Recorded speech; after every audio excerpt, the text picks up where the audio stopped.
Good morning, everyone. Happy bank holiday weekend, if that's a thing. It's Sunday morning. I'm just in the kitchen cooking my breakfast. So you can hear the bacon in the background. And I thought I'd make a very quick video to explain a recent update with regards to the tunnel.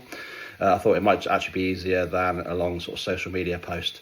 So I've been chasing updates and information on what's happening with the landslip at the tunnel, and I've had an update from Dorset Council officers in the engineer department.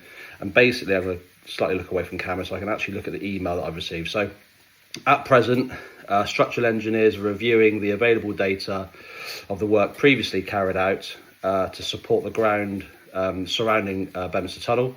Once this review is completed, we will be advised as to any further testing that might be required at the location of the new landslip to enable a full and robust design to be produced.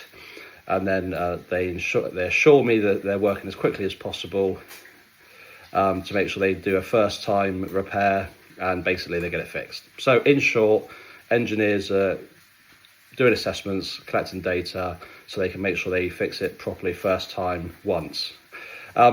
Really frustrating, it's taken ages, and I share your frustrations. It's equally been frustrating trying to get updates, but I am on the case. That is the update, it is in hand, and I'm assured that I will receive further updates. When I have them, I will share them with you. And just whilst I'm quickly here, with regards to the temporary traffic lights, I did put a previous post out with regards to this. I know some residents have contacted questioning whether this is the case for the lights. I can only pass on the message that I've received. But the traffic lights, when they go to red, they're not faulty.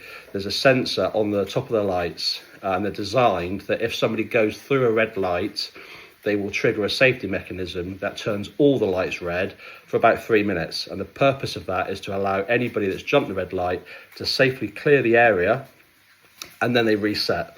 The problem is, if somebody else jumps a red light, it triggers it again.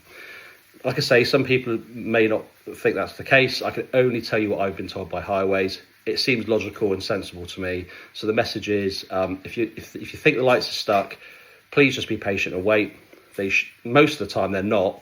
They're just resetting, or they're just really slow, because temporary lights tend to be really slow. But I would ask you not to go through the red light.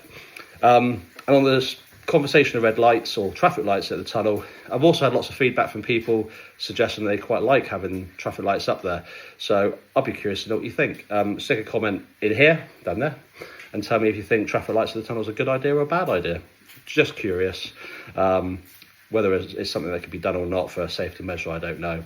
But I look forward to the flurry of comments either way. So hopefully that's an update for you.